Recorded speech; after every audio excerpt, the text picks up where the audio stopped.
Welcome to the Inspired Living with Autoimmunity podcast, the podcast for high achievers who want to stay sharp, focused, and full of energy despite their diagnosis. With your host, National Board Certified Functional Medicine Health Coach, Julie Michelson, where Julie helps you take your power back from autoimmunity. And now here's your host, Julie Michelson.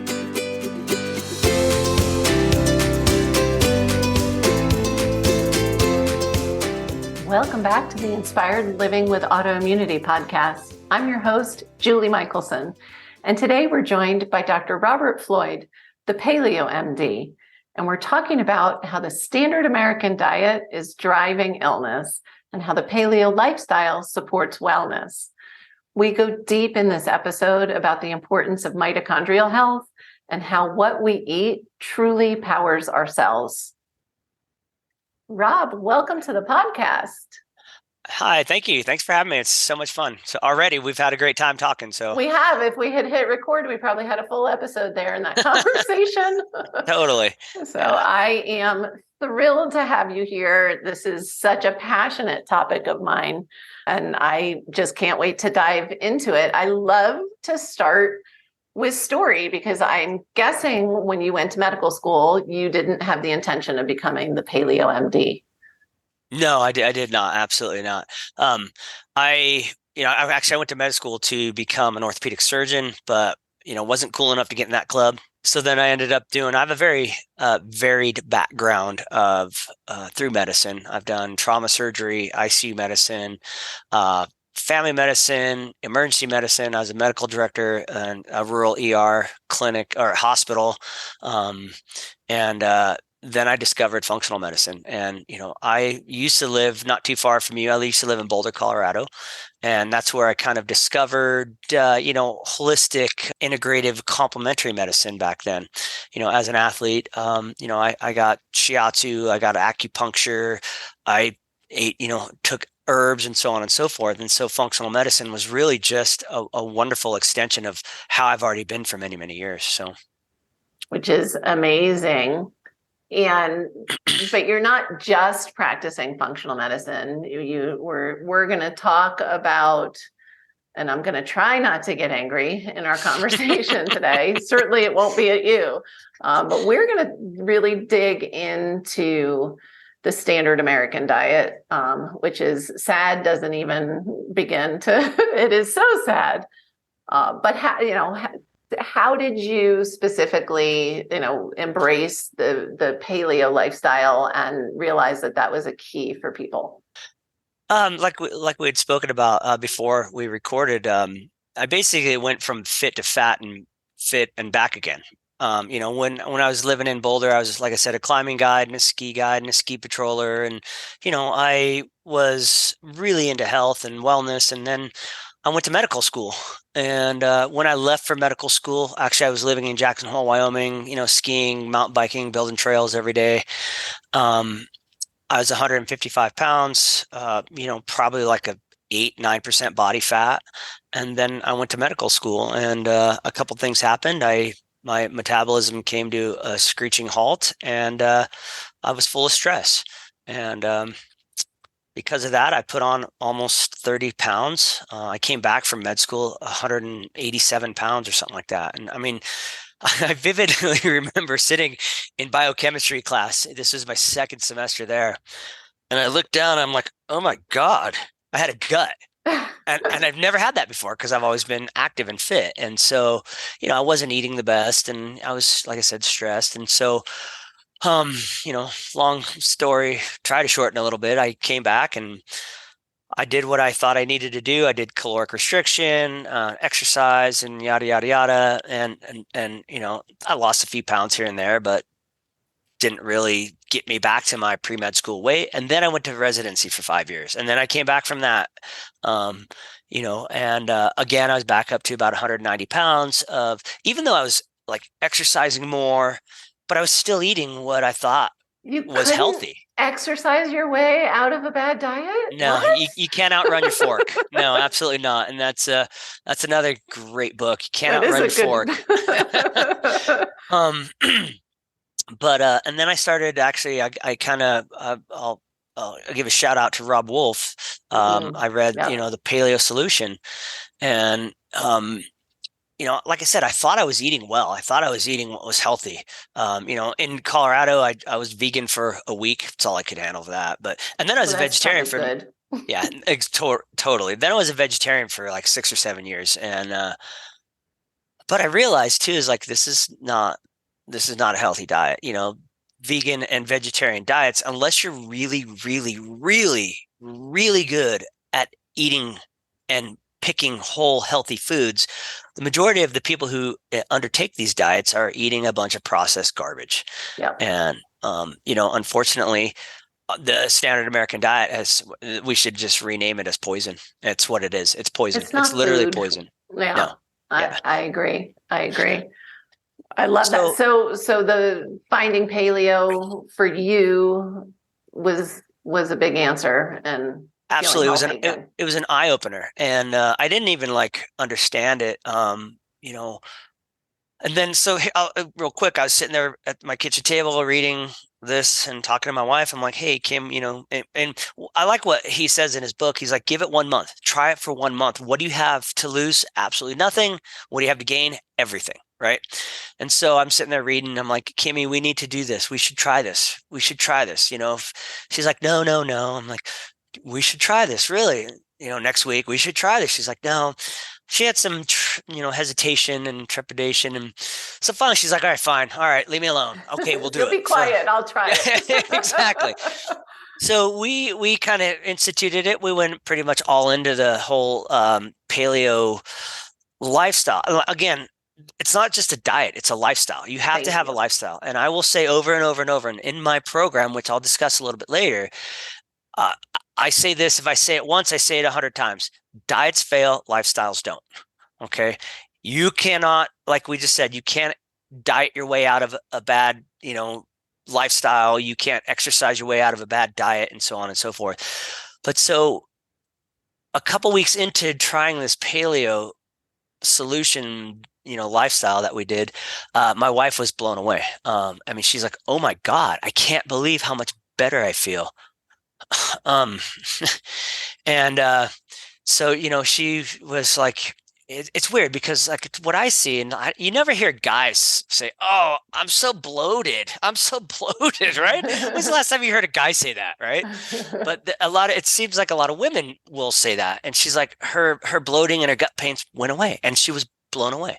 So, and that's when I kind of started going down a really big rabbit hole of research and researching and researching and researching, and changed my life. And this is why I'm doing what I'm doing, because I live what I teach, and I went through it. And so I've been there. So I love it. It's amazing. And I can tell from our conversation before we even hit record, you're as passionate about it as I am. And that's what happens when, we are living it, and we know, we just realize. I love that you didn't have to be as sick as I was to get and we could have a whole different interview about why is medical school designed to make you sick?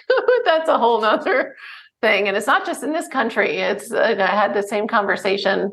I did a presentation for a bunch of physicians in Pakistan, and same thing. It's between the stress and the lack of sleep and the bad food and all of it. mm-hmm. But that's a maybe downstream change that will happen. Absolutely.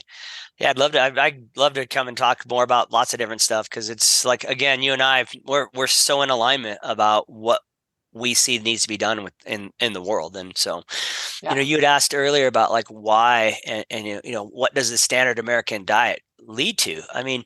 There was, a journal article from the American College of Cardiology last summer that said 93.2% of all adult Americans are sick. That's insane. 93.2%. Okay, so basically, statistically, you can say the entire American adult population is sick.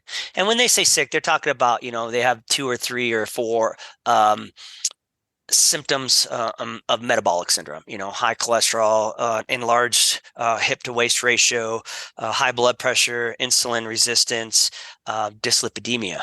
And, if one thing that a lot of people don't know, I just described the 5 tenets of the 5 symptoms of metabolic syndrome. And if you have any 3 of those, you are diagnosed with metabolic syndrome. And so basically the entire adult population in America has metabolic syndrome.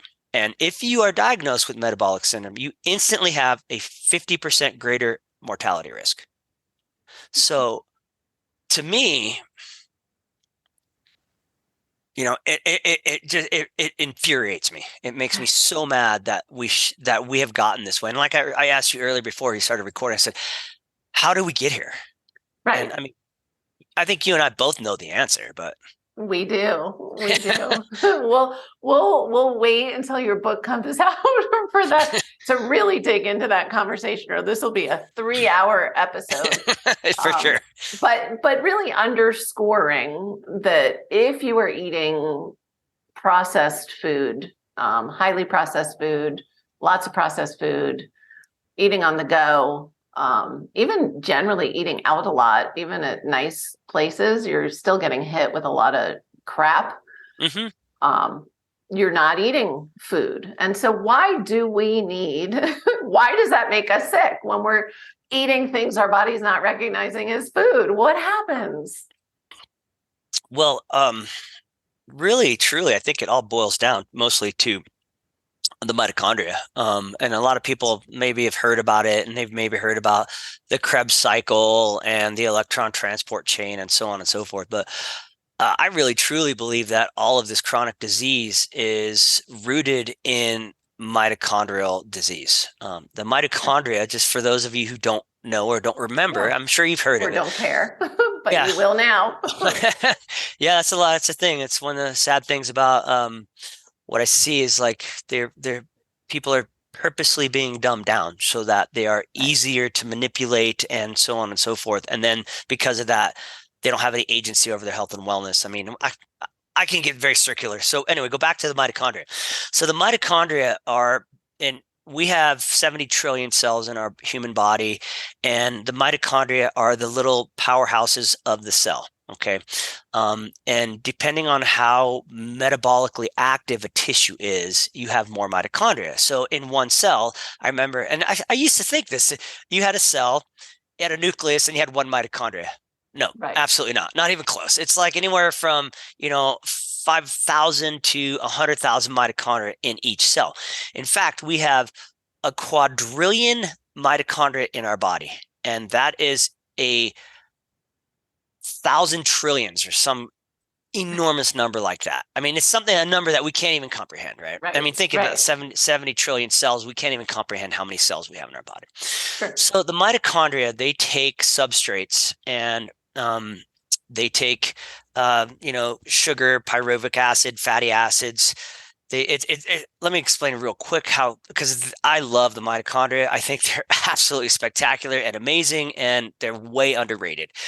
We actually, millions of years ago as humans, we kind of hijacked them. They're from bacteria. They don't have the DNA.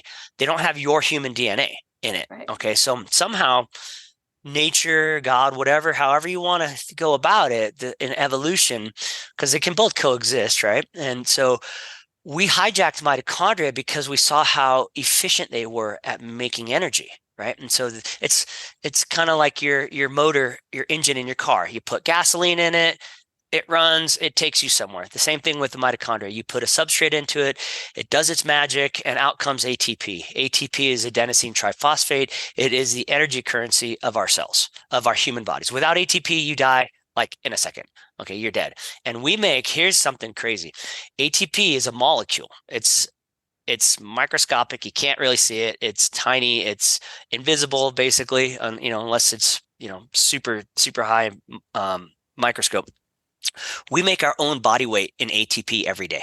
That's insane. So, yeah, think about that. I make 155 pounds of ATP every single day from my quadrillion mitochondria. Hopefully. Yes. Well, I know I do. You do, Yes. but the Yeah. royal we. Yes. Yes. Yes. Yes. We want to optimally. We are producing our body weight in ATP daily. Yes. That's Yes. incredible. And so again, when that's a great point you make, because when you don't make that, then that's when disease starts occurring. Right. And when you have mitochondrial diseases, there's primary mitochondrial diseases, and people with those don't live very long. They don't live beyond 7, 8, 9, 10 years old because they're so bad. When you have what we're discussing here, this is a secondary mitochondrial disease because you're not putting, top unleaded fuel in your motor to have it run smoothly. You're putting the standard American diet, which is junk food and poison and processed foods. And because of that, then the mitochondria can't do what they do and give us the energy that we need.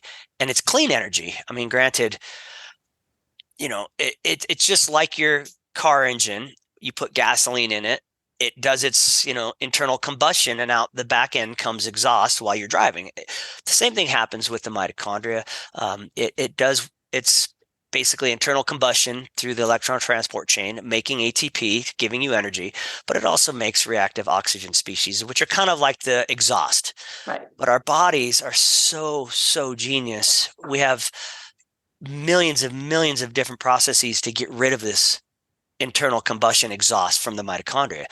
But when you are eating these terrible processed foods, high fructose corn syrup foods, franken foods, things that your body doesn't know how to break down through your mitochondria, you get increased amount of reactive oxygen species and a decreased amount of basically antioxidants, which get rid of those and they neutralize those. And then you get sick. And, it's not rocket science. I do love, it is science though. It's awesome science. So it is. And to have this conversation be of value, you don't need to be able to fully understand all of the processes, but you do need to understand pretty much, the symptoms, especially, audiences as an autoimmune audience, right? So when you're thinking, I'm fatigued, well, guess what? At the cellular level, you're fatigued. Your mitochondria are not optimized and working optimally. So you're not going to have the energy, but it's not just our energy to get through the day. We're talking about the literally cellular energy for all of your body processes to work the way they're supposed to. And then add on top of it, when you've got the high oxidative stress and all the other things leading to disease as well. So it is important to understand, how essential mitochondrial health is, even if you don't feel like understanding how or why. But it really is. And just the fact that they are, the powerhouse of the cell, like that's all. Who doesn't need that? You want to be optimizing your power. We're focusing today on food, and we're going to talk about, we've been talking about how the American food system is not food. And I think of it, I want to talk about a couple things that do affect mitochondrial function and health. The nasty standard American diet being one of them, and toxins. And I consider the standard American diet to be toxins. I mean, it's this, that's what they are. I mean, that's what it is, what you're eating. Your body isn't recognizing as food because it's not food. Yeah. And so it is the same as a chemical exposure. Well, and plus it's loaded with chemicals anyway. Absolutely. And like I said earlier, like the standard American diet, it should be just called poison. I want to figure out an anagram for poison to describe our diet, because it's so bad. It's, I know I kind of see where you're going with like what you were just talking about, like why is the standard American diet so bad for us? And because it affects our mitochondria health. Like I said, when you're not putting in high quality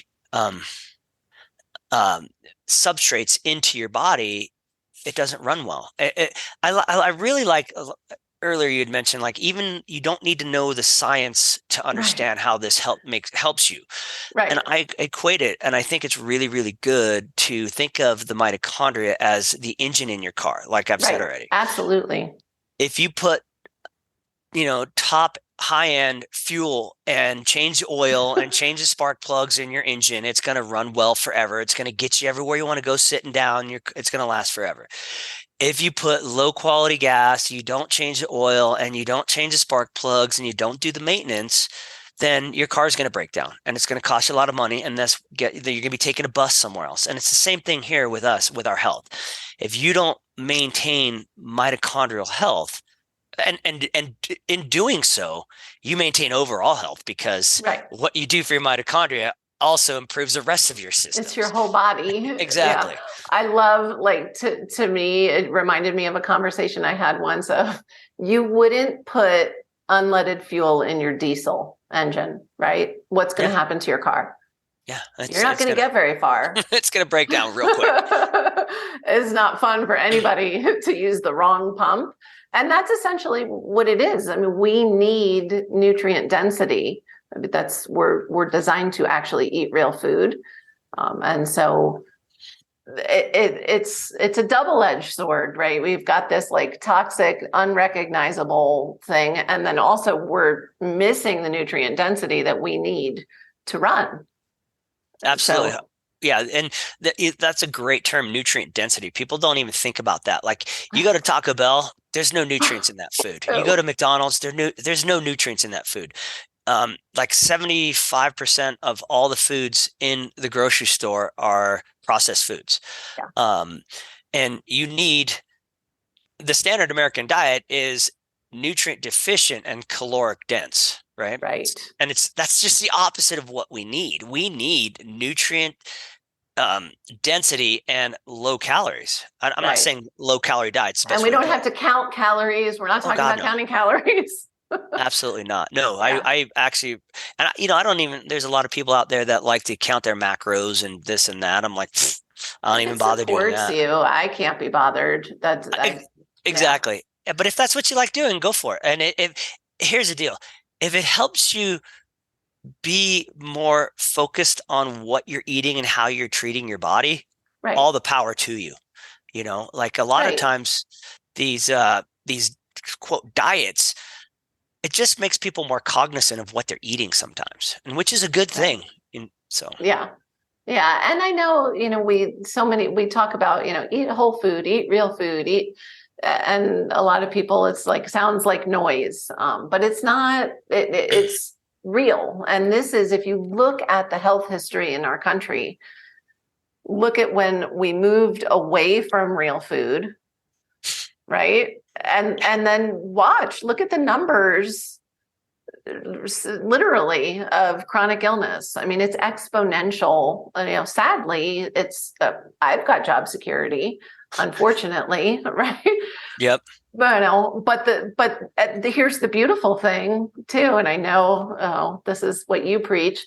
It's never too late, and the body heals. So course correct, right? Change. So is there anybody that you would say paleo is not an optimal eating lifestyle, or the paleo lifestyle isn't optimal? No. I think it's the most optimal lifestyle for everybody. Again, it's not a diet, and diet is part of a lifestyle. For paleo, I don't think there's anybody, who, could not benefit from the paleo /diet/lifestyle, because it's whole foods. It's you're avoiding gluten, dairy, sugar, and seed oils and other toxins in your diet, and you're eating whole foods. You're eating vegetables, steamed vegetables. You're avoiding most grains. You're avoiding most legumes. And one of the reasons why I did the whole paleo, and why I've become what I've become, and I believe gut health. Obviously, all about gut health. Anybody in our field knows how important gut health is. And if you have autoimmunity and you have not done the work to heal your gut, you have leaky gut. 100%. Yeah. Period. If you eat the standard American diet, you have leaky gut, which is intestinal permeability, it's the root cause of all diseases right now. That and it causes harm to the mitochondria, and so back to the whole paleo. I don't think anybody would have any negative effects if they went to paleo. And my ethos is gluten-free, dairy-free, sugar-free, seed oil-free, and artificial sweetener-free. Right. Artificial sweeteners are toxins. Okay. Most people don't know that aspartame was invented when they were trying to make another pesticide. Yeah. Right. And I don't know what guy in the lab was inventing a pesticide and tasted it. Hey, this is sweet. Right. Right. But someone did. And so it's a pesticide. And because of that, it harms your microbiome. And that's a whole nother conversation we have, how important the microbiome is.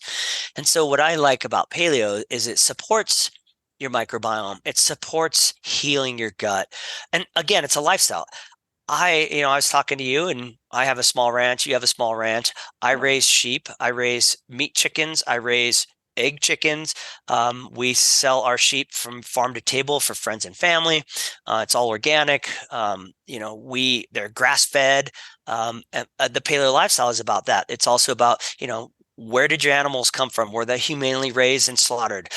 Did they come from a CAFO, which is a concentrated animal feed operation, which is absolutely the devil? It's terrible for everybody. Where your food's coming from, are these people being treated fairly? Are they being paid well? Is it fair trade? Is it organic? I mean, it's a lifestyle that you have to embrace because, again, you and I've spoken about this, like we've been so misled. We're like, it's a very polite way. Yes, we've been bamboozled to think that convenience is what it's all about and yada yada yada. It's actually killing us. I mean, it's despicable, and frankly, it pisses me off. And there's times I literally come to tears. It's horrifying, and because you see and I see all the time. I mean, there is so much chronic illness, and it's unnecessary. Like this is not.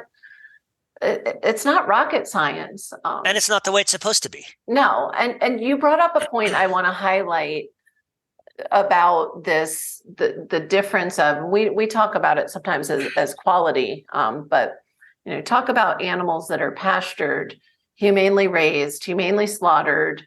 That is completely different. Again, I grew up low fat. I have no interest in another boneless, skinless chicken breast my whole life.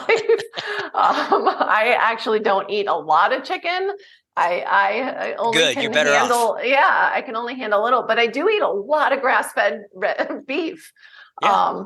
And again, some people listening are going to say, well, I don't live in Colorado. Then that's fine. There are other ways to access high quality protein sources. I'm blessed. I know, the rancher who grew my cow that's in my freezer, and I know how it was raised. I got to see the ranch, I know the people. And so not everybody is going to have that level, but just like you were talking about how McDonald's isn't real food, that's a whole nother story about, beef is bad, red meat is bad. They're talking about feedlot meat, commercial factory farmed meat. Yep. Factory farmed meat. Totally different, literally different. Well, and they also feed them, grains, paper stock. They feed them expired candy. They feed them garbage. I saw a video of a pork factory farm. They were literally feeding these pigs garbage from the dump with plastic containers in it. And there is literally a government document that says the pork feed can have this much plastic in it. Right. It's disgusting. It's disgusting. So and I actually have to drive past a feedlot from my house to the clinic. I'm in the clinic once or twice a week, and otherwise I'm working from home. And I live in this beautiful area, and we've got access to these amazing things. And I mean, there's because you live, so I know you understand when somebody says smells like Greeley, even though you lived in Boulder, right? Oh yeah. Like We it's used to get the not Greeley natural. smell. Yeah. Yeah. Yeah. When the wind When the would winds shift, it would go yep. all the way down to Boulder. When That the is winds not healthy. Nobody should be eating no. that kind of meat. And yeah. The thing is about the CAFOs. Okay. I mean, could be a whole nother podcast. I mean, there's so much to unpack and all this stuff. And I mean, I love why we're doing this. Again, we'd spoken about why we're doing this, and it's to get the word out. It's, right. The World Economic Forum and all these world leaders are talking about a great reset. Okay. And it's not what you and I want, but I think there's a great reset coming, and it's from people like us and the grassroots reset of COVID pulled back the curtain of the man pulling the levers, like in the Wizard of Oz, right? Right. And a lot of us are have woken up. I think you and I were already kind of awake just because of the realms that we're in. Right. But I think a lot of Americans all of a sudden went like, oh my God, what's going on here? But this applies to what we're talking about: food, meat, CAFO raised, concentrated animal feed operations. They are the devil. They're bad for the environment. They're bad for the animals. They're bad for the people that work there. They're bad for the people that eat the food. Yeah. They're just bad. You know what they're good for? They're good for the corporate profits. That's it. That's okay. it. And so what you were talking about earlier is, grass fed.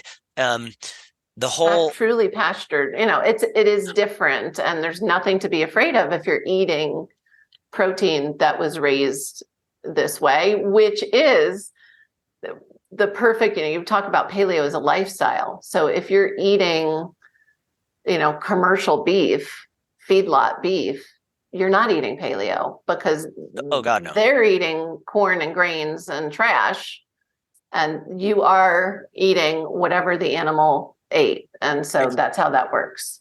Including the antibiotics. Yes. Okay. Yeah.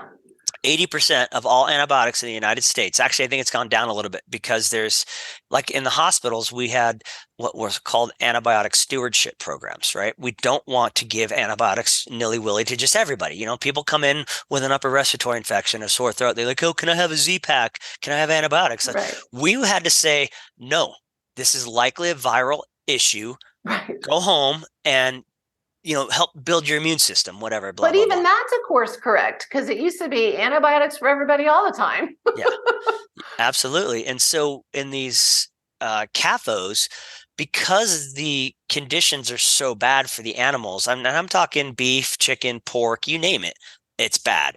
They're so concentrated that they feed them antibiotics to keep them from, getting sick and then having some disease spread throughout the entire operation. They found out a long, long time ago that when you feed cows antibiotics, they get fatter faster. And the same thing happens to humans. When you take antibiotics, put on weight, and there's actually studies that I include. I love doing the research because I'm so passionate about this. And they've shown, studies have shown that if you are exposed to antibiotics 9 times by the time you're 4, you have like a 90% chance of being overweight and obese. If you are exposed to antibiotics once as a child, you are at an increased risk of being overweight. And so these big corporations who are there to make money off of you, they understand, hey, if I feed these cows antibiotics, they're going to get fat. And guess what? I could sell, they cost more to buy, and then we butcher, and then blah, blah, blah. And so, it's all about, the lifestyle. And again, I could go on and on about the whole, cows are causing climate change. That's the biggest crock of horse pucky ever. Feedlots are causing climate change, not cows. Yeah. We need the cows. There is, and I love this. High farming without animals, it doesn't work. No. And, I love the whole regenerative farming and regenerative agriculture that's going along, with Polyface Farms and, Joel Salatin. He's amazing. We were talking before, and it gives me hope, right? We were talking about, this is why we're doing this. And yes, we're angry. And yes, we've all been bamboozled, and you and I now know better, and we're trying to spread the word. But there is hope. The regenerative farming movement, functional medicine, Paleo Lifestyle, all of it. And my audience is very familiar with AIP, autoimmune paleo. I think whatever form, but I joke when I tell my story, I thought I was paleo. I say I was doing it wrong. I thought I was. So I was, it's not, you talk about lifestyle, it's back to, it's not just what you're avoiding, it's what you're including, right? For sure. So or what you might not be including. In my case, when I first thought I was paleo, I was, again, fat phobic. And I remember getting like paleo cookbooks, and I was going to dive in, and they had coconut oil, butter, and all these fats that I was like, so I would cook it, but without the fat. So I was like low fat still, avoiding grains, at low fat, high carb paleo, I managed to do. So even like if you're eating a lot of processed paleo, you're probably getting a lot of sugar and a lot of crap and there's a lot of those, artificial sweeteners being used in the quote unquote paleo products. Yeah, for sure. Yeah. And again, I kind of see where we can go with this too, is like, we should, here's how if you want to change your life and your health and wellness, stop eating processed foods, period. Stop going out to dinner, eat whole foods at home. Eat vegetables, small berries. You don't want to be eating, 2 apples and 4 bananas every day. It's a lot of sugar. It's too much sugar. Again, sugar gums up the mitochondria, and again, it makes them run poorly. You get more reactive oxygen species, more inflammation, and so on and so forth.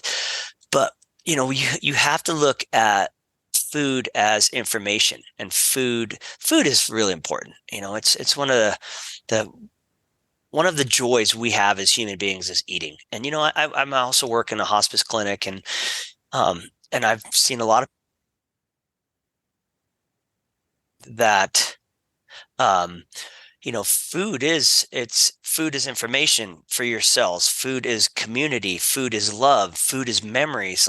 We have so many deep ties back to food. There's a couple of my favorite foods. I think they're my favorite foods because it reminds me of, the big family parties that we used to have when I was growing up. Right. And so, food. I've yet to encounter a client whose, emotional happy food is salad.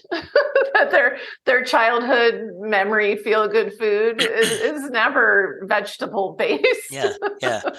No, it could be. And it also depends. Here's actually, now that's a good point that you bring up, because, when we start, I don't know. I was the processed food and the sugars. I'm 54 years of age. And so give me 2 months, I'll catch up. Okay, good.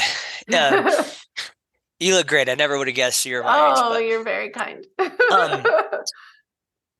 It all kind of started about when I was born. The processed food industry came about after World War II. Because during World War II, they had to figure out how to get food across the sea to our European troops and other troops around the world. And they did that. They made processed, long shelf-sustaining life food, whatever. So then all of a sudden they realized, oh my God, this is wow, this is a cash cow for us. Yeah, how convenient, And I once had a nurse at the hospital I work with. She said something very profound. She said, "Convenience is the killer," and it really is. Yeah. Going back to food and why you should eat food, and I'm really blessed. My wife and I love to cook together. If you don't know how to cook, have that too. Yeah, you should learn how to cook. Yeah, absolutely. If you want to eat good food, you should learn how to cook, because it doesn't have to be fancy. Like when not at you're all. Eating high quality ingredients, you don't need, a 3-hour recipe. Oh no. Absolutely. Real food tastes delicious, and your taste buds change really quickly. Absolutely. Which is the perfect segue into, I want you to share with listeners about your Ancestral Reset program, because to me, it's brilliant, because you break down, you handle all the resistances when, it's too hard, I don't cook, all the things, all the reasons why people say they can't start with a paleo lifestyle. So share with us about your program. Um, Thank you. I've made my program failure proof basically, and it's a lifestyle transformation course. It's not a diet. Again, diets fail, lifestyles don't. And so what I try to do is I get people to seamlessly change their lifestyle. So basically what I've done is I've devised a program. It's a 12-week program. And then there's, a continued optimization program that I'm working on afterwards. Um, Nice. but basically you get delivered to your house. You get 144 meals. I think they're great. It's paleo meals. It's high quality protein. It's all grass fed. And it's cage free, grass fed chicken, beef, all that stuff. And then I've devised the program so it's high protein, high veggies, and kind of a lower carb. But again, I'm not anti-carb at all. We need We carbs. need carbs. We Attaboy. 100% need carbs, and I am not an Good anti-carb carbs, clean person. Yes, carbs. yeah, Yeah. I'm not talking about Ben and Jerry's. That's not what you need. Or Hey, but donuts.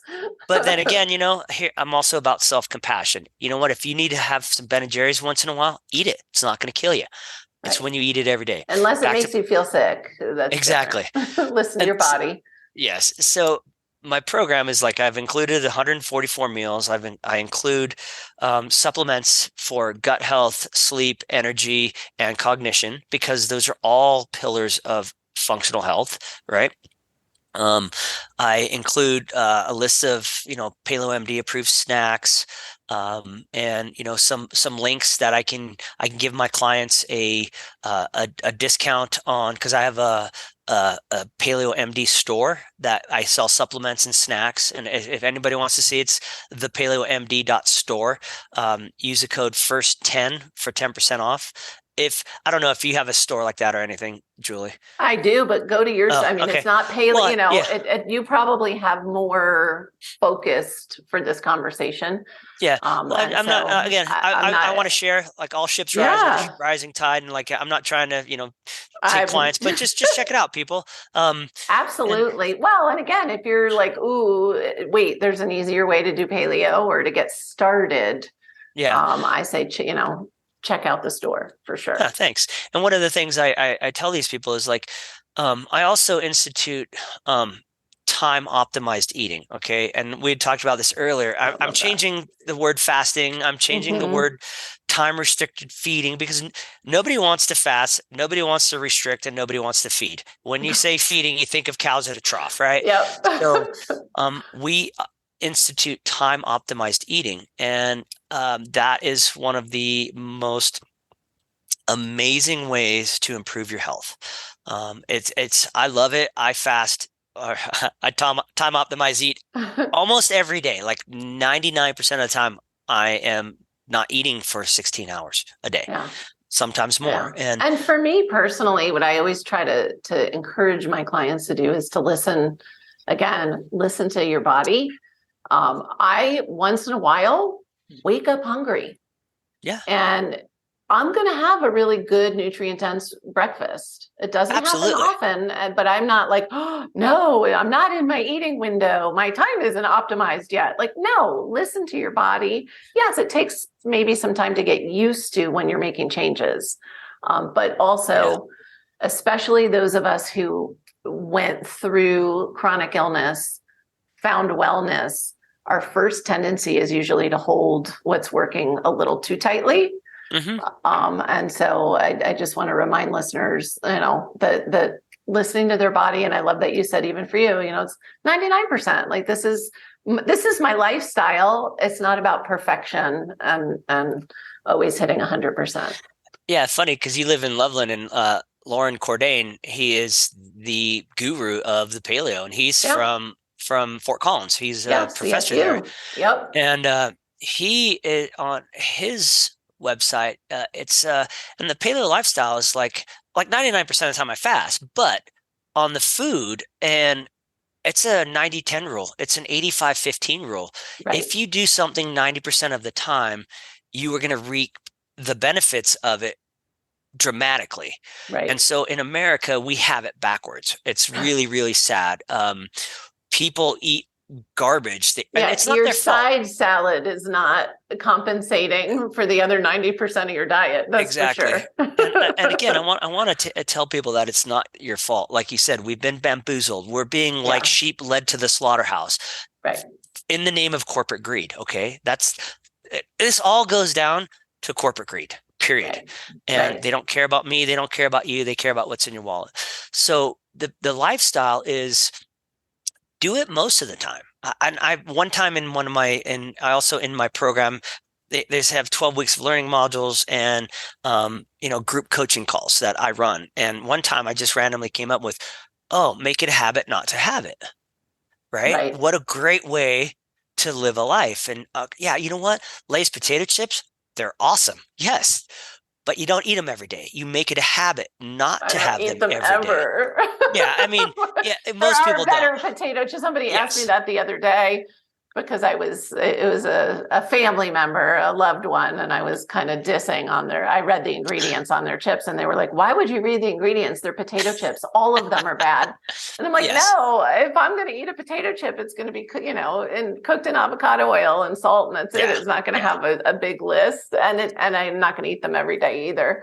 Exactly. I love, we're so aligned. My weekly email that went out yesterday was imperfect action for the win, because it's not about perfection, and perfection will get you to stop doing the good things if you're trying to be perfect. And so, I love that you brought up the 90-10 or 85-15.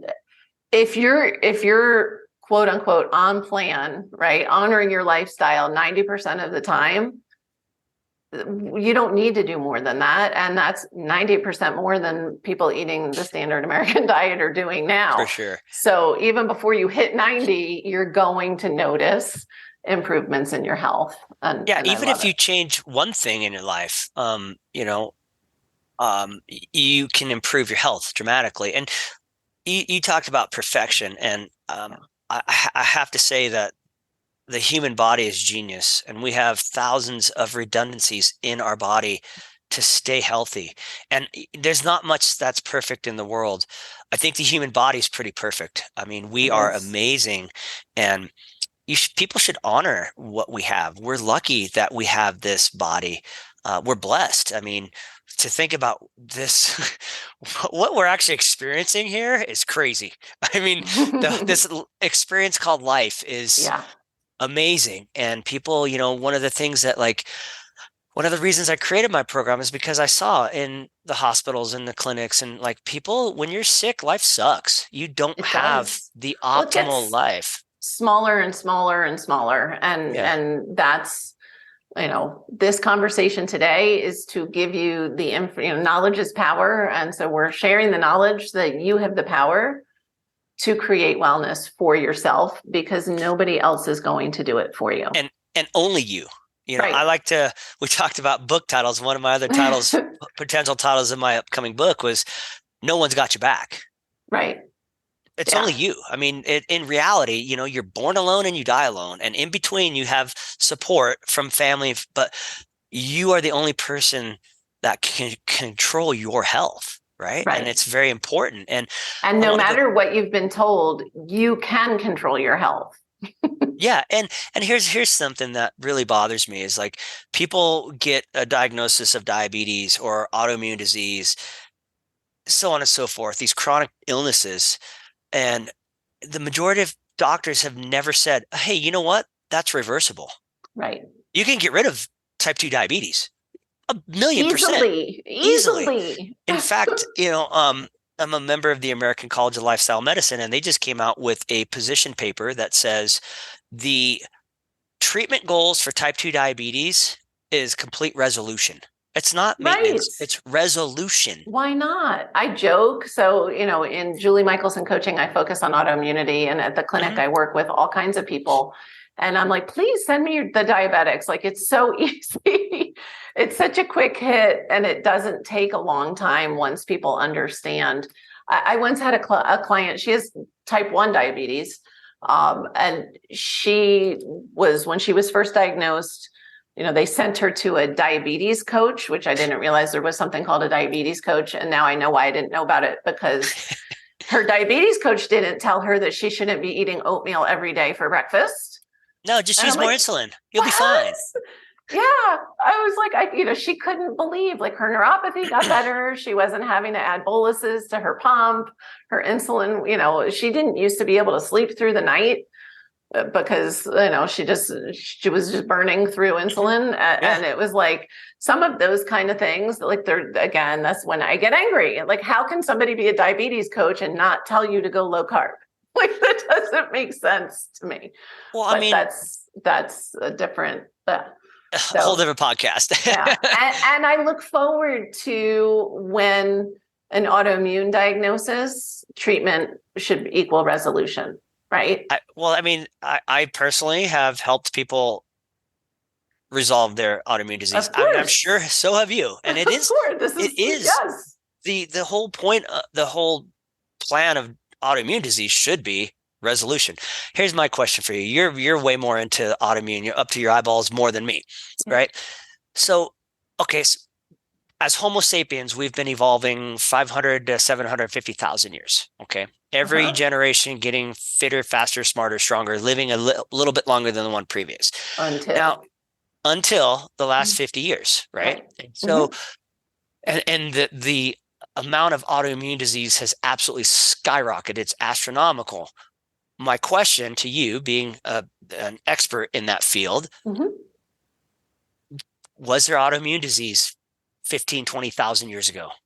I'm going to guess no. I would say no. No. Even when I was diagnosed, which was in the early 2000s, it was still rare. Like, I mean, that's how much it's changed. Yeah. Was, I remember them saying, and I was in my 30s, oh, you're so young. Well, now if somebody in their 30s is diagnosed with autoimmunity, A, it's not rare. B, they're not young. Like, it's not.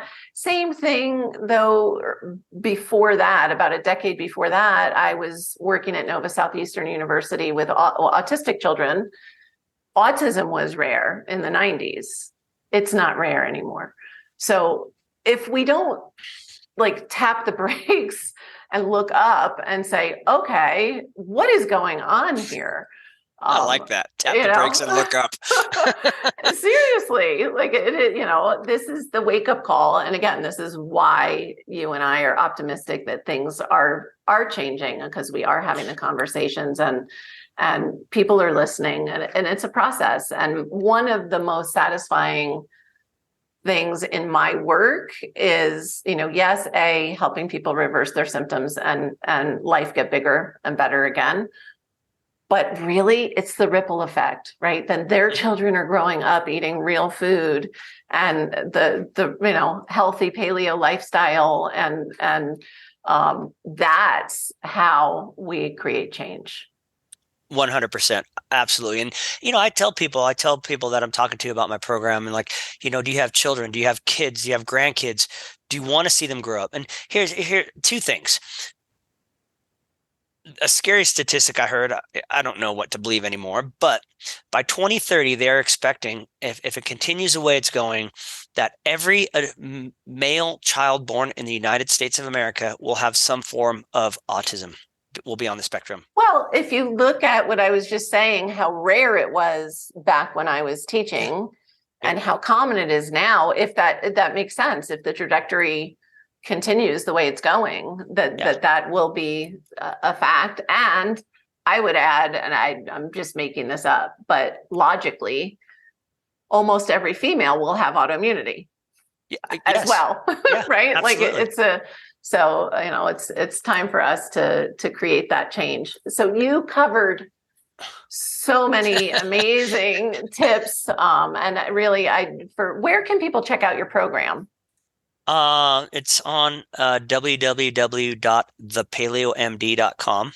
That's my website there. And then, like I said, the paleomd.store. They can follow me on Facebook at The Paleo MD and on Instagram at The Paleo MD as well. I love consistency across platforms. It makes it so easy. I'm trying to make it easier for people. And all of this is going to be in the notes too. But I know I tend to listen to podcasts when I'm moving, and so sometimes it's just nice to hear. And they're like, "Oh, okay, that I can remember. I'm going to go check it out." Yeah. I know you covered lots and lots and lots already, but we always love to throw you under the bus and ask you to give listeners one action step. What's one thing they can start today to start to improve health? Oh, that's way too narrow. I know. It's so hard. It's the hardest question. Well, I mean, we talked about gluten, dairy, sugar. We talked about fasting. I do want to add that about time restricted, time optimized eating. It's not for everybody. If you have anorexia, if you have bulimia, history of, if you are pregnant or breastfeeding, it's not for everybody. Or if you have cachexia, which means decreased muscle mass from a chronic disease like cancer, or something, or just very, very thin and frail.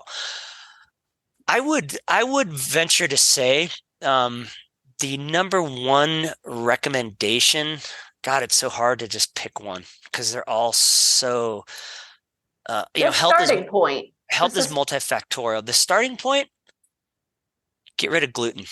Thank you. Oh, my favorite. Stop eating wheat, period. Yeah. That's it. That's the number one thing. Okay. And then, try to get rid of dairy, sugar, but stop eating wheat. Okay. And, and read, I mean, I could say and, but I mean, I have so much that I just want to say. I'm cutting you off. That's okay. That's okay. Well, next time. But you are going to come back because we have so much more to talk about, but I'm going to be excited to have you back on in the fall when you are launching your new book. And thank you. We can take that in any of the million directions of the things we like to talk about. Awesome. So Rob, thank you so much. This was so much fun for me and so much gold for listeners. And again, it's just been such a pleasure to have you. Well, thank you. It was really, really nice to meet you and talk to you and get to know you a little bit more as well. And again, I want to commend you and celebrate you for what you're doing and how you are helping, because you're reaching so many people through what you're doing. And again, this is the grassroots, the great reset that we need is us. It's not, the medical, big pharma, big food industrial complex. We need this. And so thank you. I wanted to celebrate you for that. Genuinely my pleasure and my mission. So thank you for that. And for everyone listening, remember you can get the show notes and transcripts by visiting inspiredliving.show. I hope you enjoyed this episode as much as I did. I will see you next week. Thank you for listening to Julie Michelson's Inspired Living with Autoimmunity. Did you enjoy this episode? Please like, share, and subscribe wherever you listen to podcasts. If you'd like to get a transcript of this and every other episode, just head on over to inspiredliving.show or click on the link in this episode's description. There, you can also find everything we discussed in this episode, including links and information about our guest. You can even send in your questions to be answered by Julie in a future episode. That's inspiredliving.show. Until next time, this is Julie Michelson's Inspired Living with Autoimmunity podcast, helping you take your power back.